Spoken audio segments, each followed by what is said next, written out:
Okay, I'll start slowly. Hello, everyone. I'm Deniz Altinbuken from Google. Today, I'm chairing the lightning sessions for today, the last day of ATC 2019. Um, we'll go again very quickly, and we have all the presenters lined up.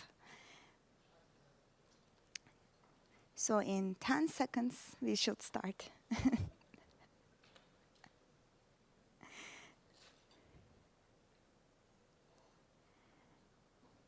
Okay, welcome to the lightning sessions.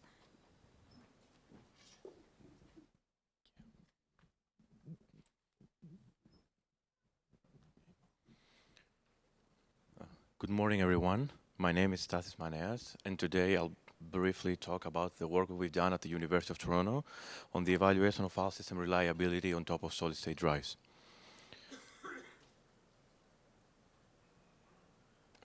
In the last 15 years, the storage landscape has changed. First, SSDs have started replacing hard disks as persistent storage units. However, their failure characteristics are different. For instance, partial failures associated with SSDs are an order of magnitude higher than those for hard disks, a trend that will likely get worse with QLC devices. Second, file systems have evolved significantly. ext3 has been replaced by ext4, while new file systems have been introduced such as ButterFS and F2FS. In our study, we explore the file system's ability to detect and recover from partial drive errors. So, what do we currently know about this? The ARM file system seminal paper studied 4 file systems that were common in 2005. However, this study does not include errors included to hard disks only and does not consider file system checkers. In our study, we focus on 3 modern file systems and explore their ability to detect and recover from errors, along with the ability of their system checkers to resolve issues offline. We intercept all block I/O requests and inject errors at the block layer. We consider several applications, data structures, and modes, exploring over 7,000 test cases in total. This is a 5,000-mile view of our results. As we observe, ext4's reliability has significantly improved compared to ext3. However, the file system can still suffer from data loss due to short and lost writes. ButterFS excels at detecting I/O failures and corruption events, but the file system has to deal with kernel crashes or panics as it tries to recover from errors. Finally, despite being tailored for Flash, F2FS has the weakest detection and recovery against all the different errors that we emulate. Also, corruption can render the file system completely unmountable, emphasizing the need to focus more on reliability. We invite you to our talk that takes place exactly after the end of this session on track 1. Thank you very much.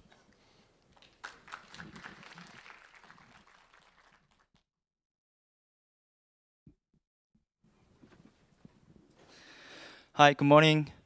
I'm Joe Kim from Virginia Tech. The title of this talk is Elevating Garbage Collection Interference Through Spatial Separation in All-Flash Array.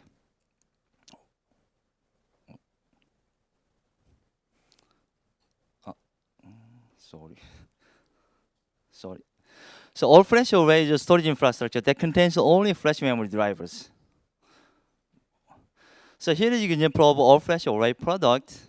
So typically, one storage node is composed of a large number of SSD and multiple network ports. So we propose an efficient way to manage multiple SSDs in all-flash arrays. So here is a list of SSDs, enterprise SSD. As you can see, the sequential read and write performance in the few gigabyte per second range. So if we configure these high performance SSD, in all-flash array, the throughput of few SSD easily saturate network bandwidth of all-flash array. However, garbage collection of SSD is still performance bottleneck in all-flash array. There are a few solutions that try to deal with this problem, garbage collection problem. The solution can be categorized into 2 types: optimizing traditional RAID approach and log-based RAID. But they are still not satisfactory, so we proposed Swan, named Swan. So I'm going to give you a brief comparison of previous solutions. In case of a traditional RAID, it is susceptible to performance drop because of random write inside SSD, because of the random write from host. In case of log-based RAID, the host level garbage collection include the performance drop. In case of SWAN, we divide SSD into front and the back end. So the garbage collection effect is minimized by this spatial separation. So here's the summary. So if you are interested, please come to my talk. Thank you.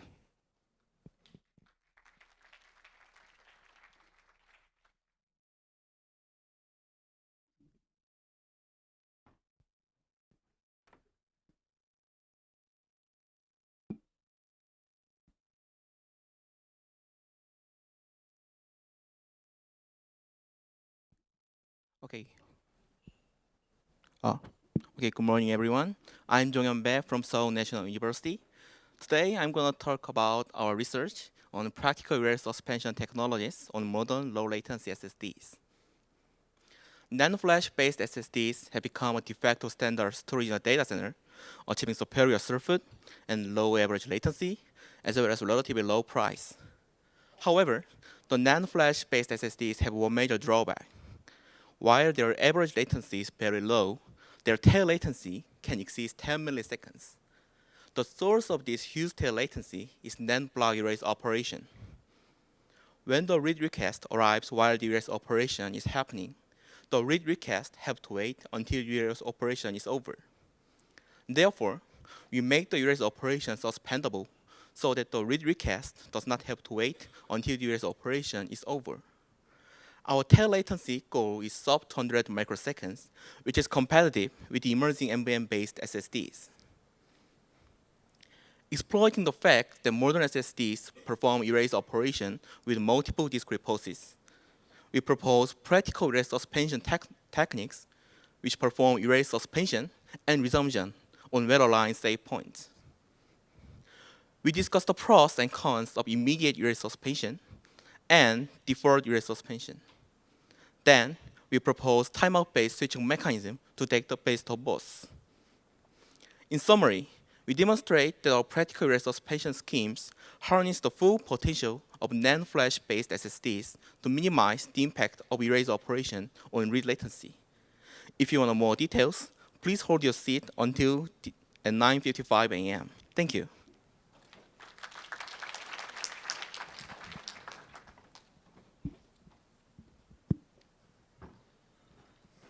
Hello everyone, I'm Mohammed from Northeastern University. In my presentation, I will talk about translation layers for interlaced magnetic recording, or simply IMR. So what is IMR? IMR is a new technology for hard drives. It is still in the experimental phase. Actually, it offers higher capacity compared to the older technologies like shingle drive or conventional drives. Although it offers higher capacity, it suffers from a limitation that half of the tracks cannot be overwritten. So you can see in the figure in the bottom that we are dealing with top tracks and bottom tracks. So top tracks are interlaced between the bottom tracks. So I talked about the limitation. So let's see an example here. You can see the bottom track here. As soon as I want to update the bottom track, the two top tracks are going to be corrupted because they're overwritten. So a classical solution for this problem is to do a read, modify, write operation. As you can see in the figure, so if I want to update the bottom track, first I need to read the two top tracks and then do my update and then write back the read tracks, the red tracks. So it's working, but the problem is that it's imposing some additional IOs. To address this performance inefficiency, we propose 3 translation layers, and the goal of these translation layers are to move the hot data from the bottom tracks to the top tracks. So they are, the first one is track flipping, in which we want to swap the hot bottom track with cold neighboring top tracks. The second one is selective track caching, in which we want to migrate all the super hot tracks to a non-interlaced area, which we call cache. And the third one is the dynamic track mapping, in which we want to swap hot bottom tracks with cold top tracks within a small range of tracks that we call it zone. So if you're interested, please attend my talk. It's going to be in track 1 about 10:15. Thank you.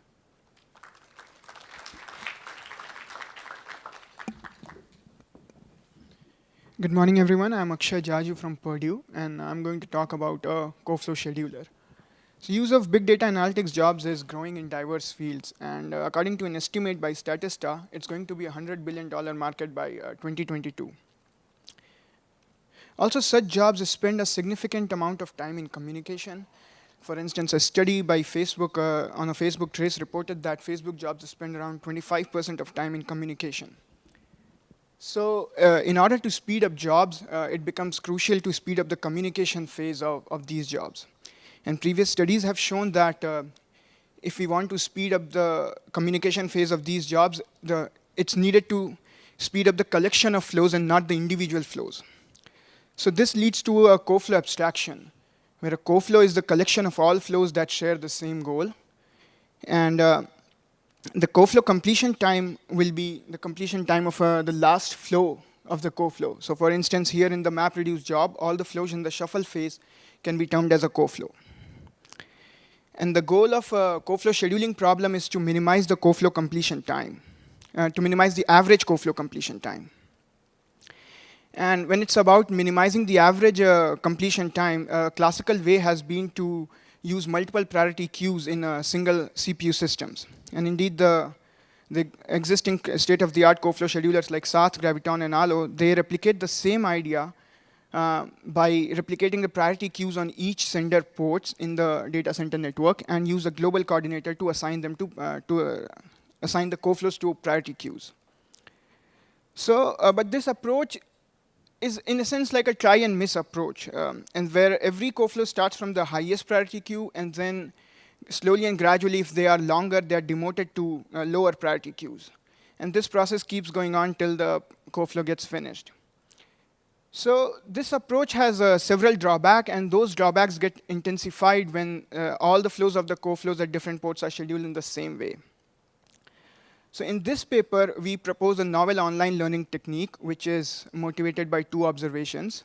First, that a CoFlow has many flows. And second, sampling is a very efficient technique to estimate average. So Philae estimates CoFlow average size using these techniques. And to know, and also Philae speeds up the average of CoFlow completion time by 1.5 times on a 150 ports data center, and by 2.72 times in a 900 systems node. So my full talk will be in track 2. The time of the talks have been reordered. It's actually at 9:35. So thank you.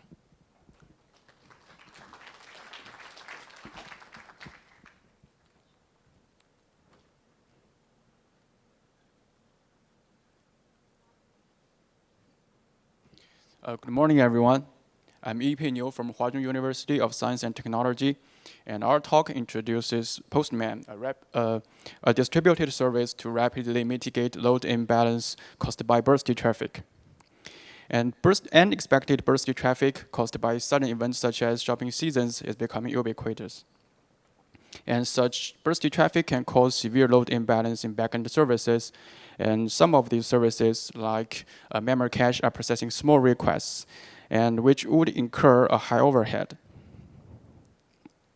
And the standard approach to mitigate such load imbalance caused by sudden bursty traffic is migrating hot data to less speedy servers. However, migrating hot data can be time-consuming, and it will inevitably slow down the server that is already under heavy load. And finally, the packet processing overhead still exists.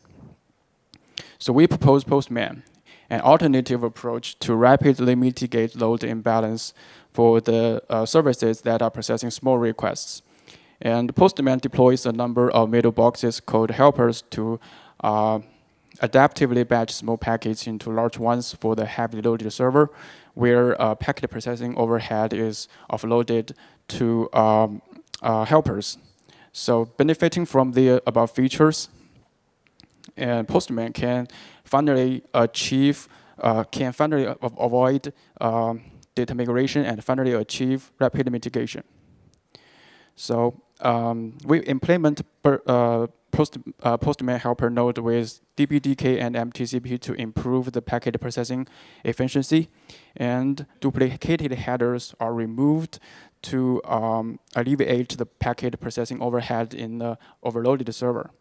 To tolerate failures, Postman can make RAID connections across helpers freely, and because of its stateless nature, and Postman helpers are highly scalable as well. So our evaluation on memory cache and packet source shows that Postman can mitigate bursty traffic within hundreds of milliseconds and improve throughput by 2.8 times. And hope to see you in Track 2 networking. Thank you.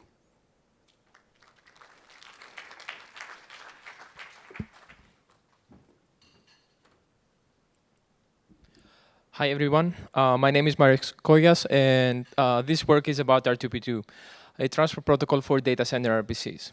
So if we take a look inside a modern data center, we can see applications such as data stores and web search that communicate in complex fan-in and fan-out patterns under very strict service level objectives for their tail latency. The base of this communication is microsecond scale remote procedure calls. So in this talk, we will focus on microsecond scale RPCs. A typical design decision is to multiplex RPCs on top of a reliable byte stream protocol such as TCP. However, the paradigm mismatch between the two abstractions can cause several issues. On the end host, we have problems such as head-of-line blocking and harder scheduling, while infrastructure-wide, it's super hard to do layer 7 load balancing because of I/O bottlenecks, and we cannot take advantage of the emerging programmable hardware for the network. So we introduce R2P2, a request-response pair protocol. R2P2 exposes the abstraction of independent request and response pairs that can be scheduled and served independently. Also, by exposing the RPC abstraction to the network, we can have RPC-aware middle boxes, and this way we can implement the network policies at line rate. By using this new abstraction, we investigate the case of layer 7 load balancing, and we implement request-level load balancing in the network using a new scheduling policy called joint bounded shortest queue. By doing that, we can achieve significant tail latency benefits for key data center applications such as Redis and Lucene. So for more, please come to our talk in the networking session. Thank you.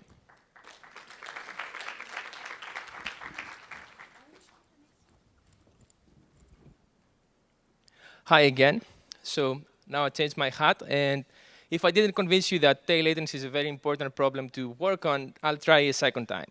So this time I'm going to talk to you about Lancet, which is a measuring tool for tail latency. So if you take a look at the latest systems conferences, you can find dozens of papers claiming benefits in the microsecond scale latency. And all these systems use either custom-made tools or open source tools and methodologies to quantify the benefits of their systems. However, we claim that microsecond scale research requires tools with equivalent accuracy. So why measuring latency is hard? Unlike throughput, latency is a very sensitive metric that can be affected by a series of factors, such as the service time distribution, the load level, the queuing model, etc. At the same time, the tools that we use to measure tail latency can be configured in many, many different ways through a series of parameters. And misconfiguring some of them can lead to completely different results. So we need a systematic approach to measuring tail latency, and we need a tool that eliminates client bias and depends on a robust measuring methodology to produce latency results. So we built Lancet. Lancet is a tool to accurately measure open-loop tail latency of RPCs. And we try to have a twofold contribution. On the systems aspect, we depend on hardware timestamping in order to be as accurate as we can by measuring as close to the wire as possible. While on the methodology aspect, we try to use online statistics to drive the latency experiment and to answer questions such as how long the experiment should take or if the workload is actually respected. Please come to our talk again in the networking session if you would like to find out more about Lancet. Thank you.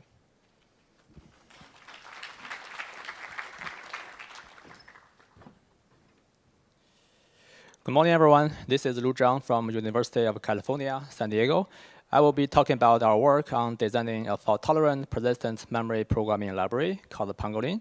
It helps user space applications to handle persistent memory errors, including hardware uncorrectable errors and hardware undetectable errors.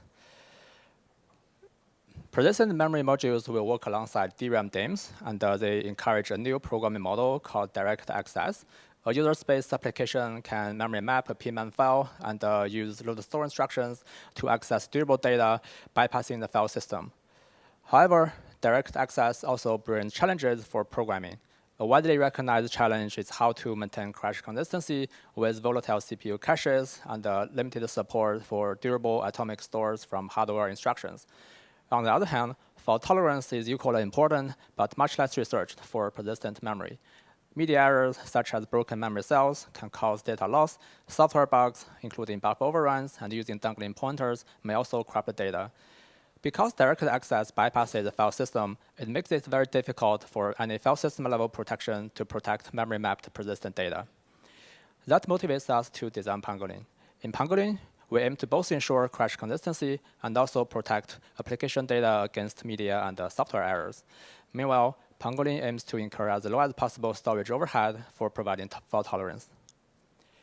Pangolin combines replication and parity as redundancy to repair corrupted data. It replicates its metadata in an object store, and it uses parity to protect arbitrarily sized, randomly distributed object data. They together only incur about 1% storage overhead for a gigabyte-sized object store. Pangolin checksums all its metadata and object data to detect hardware undetectable errors. It also introduces a microbuffering-based mechanism to atomically update objects, checksums, and parity during transactions. To learn more about Pangolin's design, please come to my talk at 11 at track 1. Thank you.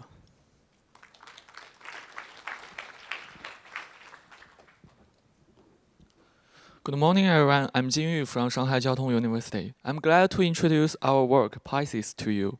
PySys is a software transactional memory built upon non-volatile memory and aims to achieve both read efficiency and good scalability. Non-volatile memory such as PCM, IRAM, and 3DX point is revolutionizing the memory storage hierarchy. The recent release of Intel Optane persistent memory marks the transition of NVM technology from research prototypes to mainstream products. NVM is byte addressable and has low read latency but about 10 times write latency. To efficiently program on non-volatile memory, persistent transactional memory has been exploited by pre-Oreo work. Through combining transactional memory and non-volatile memory, PTM offers the properties of ACID. However, some of existing PTM designs have the read deficiency problem because of exposing high NVM persistence overhead to readers. And some other designs hide the NVM persist operations in the foreground thread, but overly constrain the NVM persist ordering in the background. Thus, they suffer from low scalability problem. So here comes the question: can PTM achieve both read efficiency and high scalability? In this work, we will present PySys, which is a new PTM design that leverage dual version concurrency control and three-stage commit to achieve both goals. If you are interested, please come to our presentation. Thank you.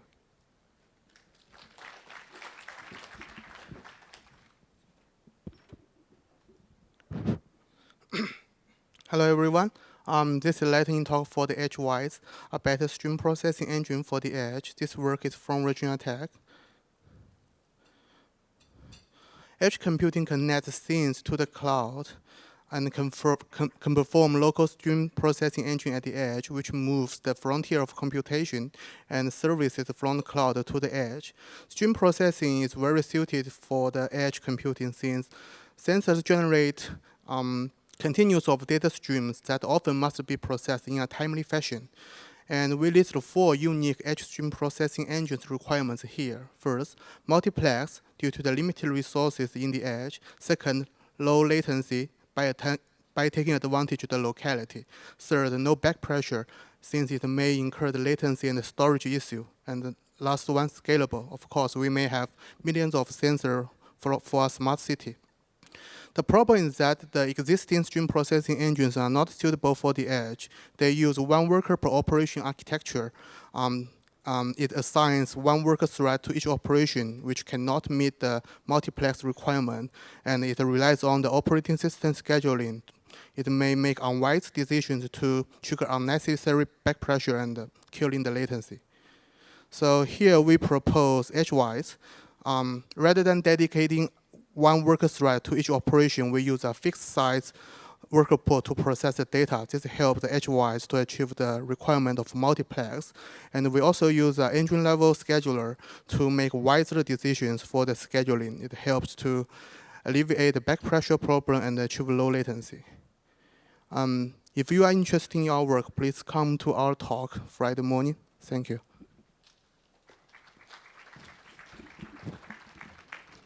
Okay, hello everyone. I'm MJ. I'm from UNIST. This is about characterization study of GPU clusters designed for deep learning workload in Microsoft. So as you know, okay. Okay. As you know, the deep learning-based technology has been widely used, and then in companies, many companies have built their own GPU clusters for internal use, and Philly is one of the examples. And our study is based on Philly is a cluster manager for deep learning training workload on large-scale multi-tenant GPU clusters. And it has been developed over many years and affecting recent cluster managers such as Gandiva and Tidicious. In this work, we make 3 contributions. This is the first very large-scale characterization study of the real-world deep learning training workload. And we discuss about some factors that affect the inefficiencies in the cluster utilization, and we provide some lessons. And let me briefly describe some of the factors. And of course, in scheduling, we can take some high intra-server locality to improve the high communication efficiency. We have to pay the long waiting time. Or we can take the low intra-server locality to reduce the waiting time, but we have to suffer from contention in the network and also the risk of the interference among the jobs in the same server. So we have some techniques about to address, make some balance in waiting time and the locality, and let me go over it. And then the other part we are discussing is about the failures, and failures are very common in deep learning training, and we have a classifier to detect the failures and where failure is coming from and categorize them, and then we discuss about how detrimental each failure is. And gladly, we open the trace open for public as of yesterday, so if you come to my talk, I will give you the URL. Thank you. The next presenter is not here, so we're going to show a video instead.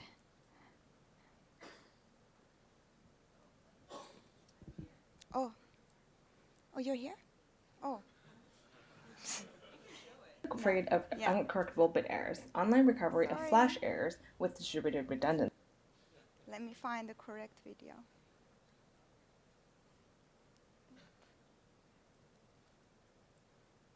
Who's afraid of uncorrectable bit errors? Cool. Online recovery of flash errors with distributed redundancy. Turn off the screen because I'm